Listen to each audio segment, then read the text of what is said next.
கூட பகிர்ந்துக்கலான்னு சொல்லிட்டு ஆசைப்படுறேன். அது என்னன்னு கேட்டிங்கன்னா, மேகதாது என்ற இடத்துல கர்நாடக அரசு வந்து அணை கட்ட போகிறாங்க இல்லையா? அதை பற்றி தான். கர்நாடக அரசு என்ன சொல்லுது, மேகதாதுல அணை கட்டுவேன், கட்டியே தீர்வேன்னு சொல்லிட்டு பிடிவாதமாக இருக்கிறாங்க. ஆனால் தமிழ்நாடு அரசாங்கம் கட்டக்கூடாதுன்னு சொல்கிறாங்க. அதே சமயத்தில் இங்கே இருக்கிற தமிழக விவசாயிகளும், டெல்டா மாவட்ட விவசாயிகளும் வந்து அது சம்மந்தமாக ஆர்ப்பாட்டம்லாம் பண்ணுறாங்க, எல்லாம் செய்கிறாங்கன்னு வச்சுங்களேன். நான் கேட்குறேங்க, இப்போது நான் கேட்குறத வந்து என் மேலே கோவப்பட்டு ஏதாச்சும் என்னை திட்டாதீங்க. கொஞ்சம் என்னுடைய கருத்தை சொல்கிறேன், அது உள்வாங்குங்க. உங்களுடைய மனசில் அதை வாங்கிக்கிட்டு சரியாக தவறான்றதை நீங்கள் வந்து ஜட்ஜ்மெண்ட் உங்களுக்கே நீங்களே கொடுத்துட்டு அப்புறம் யோசனை பண்ணி அதுக்கப்புறம் பார்த்தீங்கன்னா நான் சொல்கிறது எந்த அளவுக்கு சரியானதுன்றது உங்களுக்கு தெரிய வரும். இப்போது மேகதாதுல வந்து அது அணை கட்டினா என்னங்க, என்ன நமக்கு என்ன லாஸுன்றது நீங்கள் சொல்லுங்கள்.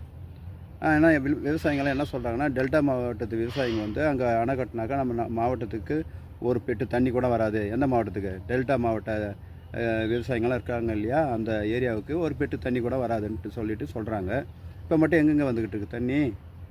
இதுக்கு முன்னாடி இன்னொரு விஷயத்தை பற்றி நான் பேசுகிறேங்க.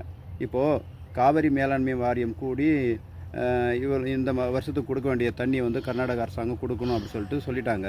கொடுத்துட்டாங்களா? அவங்க கொடுக்கலையாங்க இது வரைக்கும். அவங்கக்கிட்ட வந்து தண்ணி இருக்குது, தேவைக்கு மிஞ்சின தண்ணியும் அவங்களுக்கு இருக்குது, தர மாட்டாங்க. ஏன்னா அவங்க ரொம்ப ஸ்ட்ரிக்ட்டுங்க. அவங்கெல்லாம் ரொம்ப அறிவாளிங்க, புத்திசாலிங்க.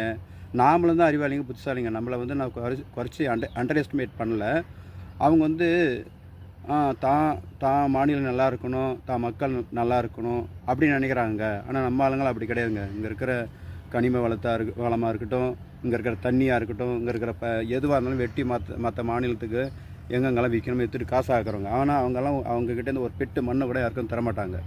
அப்போது அப்படி இருக்கும்போது அவங்க என்ன பண்ணுவாங்க, அடுத்த தென்மேற்கு பருவமழை அவங்களுக்கு வர்ற வரைக்கும் அவங்களுக்கு தண்ணி வேணும். அப்போ வந்துச்சுன்னா வேணால் அவங்க வந்து கொடுப்பாங்களே ஒழிய அது வரைக்கும் அவங்க கொடுக்கவே மாட்டாங்க. அதில் இன்னொரு விஷயம் பாருங்கள், அவங்க தமிழ்நாட்டை வந்து ஒரு வடிகால் கால்வாயை தான் பயன்படுத்திக்கிட்டு இருக்காங்களோ ஒழிய உண்மையிலேயே நம்மளை வந்து வேறு மாதிரி அவங்க நினைக்கலங்க. நான் அதுக்கு ஒரு உதாரணம் சொல்கிறேன் பாருங்கள். இப்போ வந்து இந்த வருஷத்துக்கான தண்ணியை கொடுக்கணும்னு சொல்லிட்டு வாரியம் சொல்லிடுச்சு. அவங்க வந்து இது வரைக்கும் தரல. ஆனால் வாரியமும் கம்முன்னு இருக்குது, அவங்களும் கம்முன்னு இருப்பாங்க. என்ன தெரியுமா செய்வாங்க, இப்போது கொஞ்ச நாளில் வந்து தென்மேற்கு பருவமழை வந்து அங்கே பெய்ய போகுது. பேஞ்சதுக்கு அப்புறமா அவங்கக்கிட்ட 4 மிகப்பெரிய டேம்ஸ் இருக்குங்க அவங்கக்கிட்ட.